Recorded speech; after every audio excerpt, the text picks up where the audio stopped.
warahmatullahi wabarakatuh. Salam dan bahagia. Saya Nurul Kitoh, calon guru penggerak Angkatan 6 Kabupaten Purworejo. Saya akan menyampaikan tentang koneksi antar materi, kesimpulan, dan refleksi modul 1.1 tentang pemikiran Ki Hajar Dewantara. Menuntun. Pendidikan bagaikan taman, tempat persemaian benih-benih kebudayaan. Ruang berlatih tumbuhnya nilai-nilai kemanusiaan yang dapat diwariskan. Pendidik bagaikan petani, menuntun tumbuhnya padi sebagai padi. Memperbaiki laku hidupnya, memberi teladan dan memotivasi.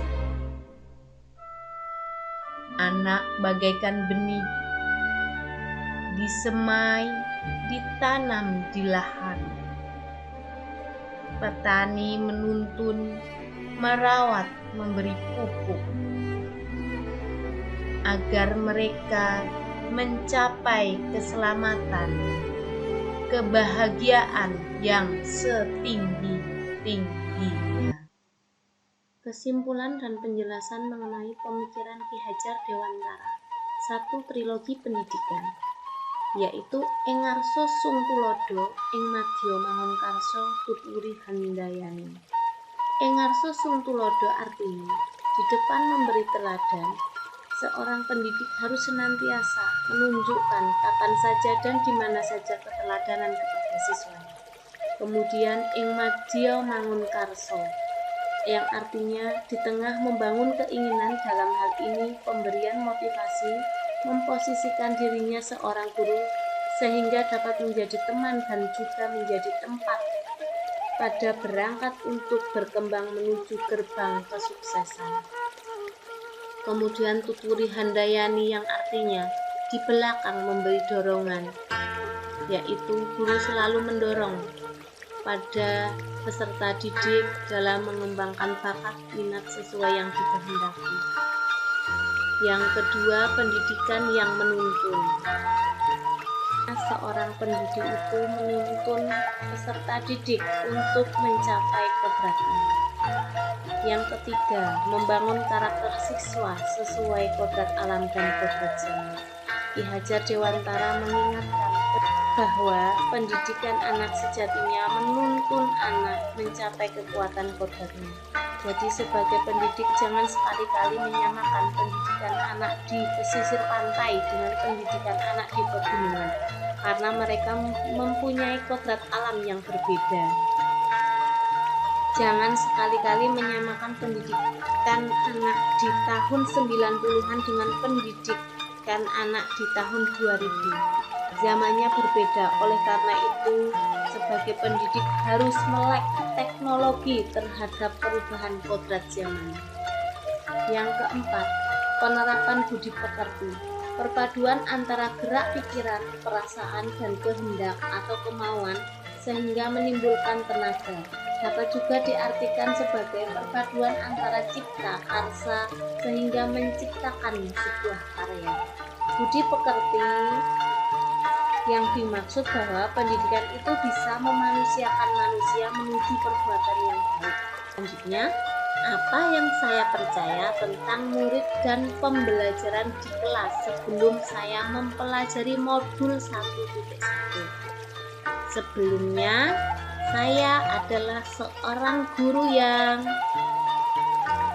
pertama transfer ilmu saja. Bagaimana caranya agar materi yang sudah ada saya sampaikan ke peserta didik tanpa saya melakukan pengukuran, tanpa saya tahu daya serap siswa, tanpa saya melakukan refleksi kepada siswa. Kemudian saya masih sering teacher center. Proses pembelajaran masih difokuskan ke diri saya sendiri. sebagai seorang guru di mana konsentrasi siswa harus fokus kepada guru, serta didik mendengarkan kemudian menulis apa yang guru sampaikan. Gurulah yang memutuskan topik pembelajaran, dan saya berpikir bahwa siswa yang berhasil adalah siswa yang nilainya bagus.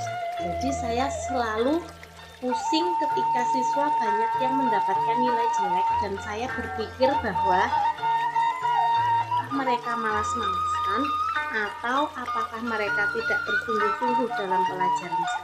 Jadi saya mengukurnya dari nilai saja. Kemudian yang ketiga, saya mengukur siswa dari pengumpulan tugas dengan tepat waktu. Bagaimana siswa ini dapat mengumpulkan tugas sesuai dengan deadline yang sudah ditentukan. Kemudian apa yang berubah dari pemikiran atau perilaku saya setelah mempelajari modul 1.1 ini? Saya berpikir bahwa siswa merupakan subjek pembelajaran, bukan lagi objek. Siswa harus diberi kesempatan seluas-luasnya untuk menuangkan ide, kreativitas, dan berinteraksi dengan lingkungan demi memperoleh pengalaman-pengalaman belajar yang baru. Siswa bukanlah bejana kosong yang bisa diisi dengan berbagai jenis air, tetapi siswa ada pada diri siswa terdapat energi potensial yang harus diubah menjadi energi kinetik. Nah, untuk merubah atau membangkitkan potensi tersebut adalah tugas seorang guru. Tugas utama seorang guru adalah menciptakan lingkungan, alat, dan ide untuk mendorong siswa melakukan interaksi yang produktif dan memberikan pengalaman belajar yang dibutuhkan. Selanjutnya, pembelajaran harus menyenangkan, yaitu merdeka belajar dan merdeka mengajar. Dunia anak, dunia permainan, sehingga pembelajaran anak itu harus menyenangkan, membuat mereka nyaman, sehingga mereka merasa santai, tidak terbebani dalam belajar. Kemudian, guru adalah penuntun. Proses menuntun ini siswa diberi kebebasan, namun pendidik tetap menjadi pamong dalam memberikan tuntunan dan arahan, agar siswa tidak kehilangan arah dan membahayakan dirinya. Seorang pamong pendidik dapat memberikan tuntunan agar siswa dapat menemukan kemerdekaannya dalam belajar. Yang segera saya terapkan agar kelas saya mencerminkan pemikiran Ki Hajar Dewantara adalah 1. Mengidentifikasi kebutuhan siswa, agar saya tahu apa yang ada dalam pemikiran mereka, apa keinginan mereka, apa kebutuhan mereka, dan apa dunia mereka, agar saya lebih mudah dalam menetapkan metode pembelajaran. Kemudian yang kedua, saya berusaha menjadi guru penuntun atau menjadi guru pamong agar dapat memberikan arahan dan tuntunan kepada siswa agar tidak kehilangan arah. Yang ketiga, saya merancang pembelajaran yang menyenangkan agar membuat siswa nyaman. Merancang pembelajaran ini saya bisa berkolaborasi dengan teman sejawat ataupun dengan siswa agar terbentuk pembelajaran yang sesuai dengan kebutuhan siswa. Yang keempat, saya menerapkan student center, yaitu di mana siswa menjadi pusat pembelajaran. Jadi pembelajaran memang berdasarkan kebutuhan siswa, berdasarkan keinginan siswa. Terima kasih guru-guru hebat yang sudah menyimak video saya. Semoga kita semua menjadi pendidik yang menginspirasi siswa dan menjadi pendidik yang dirindukan siswa. Salam guru hebat.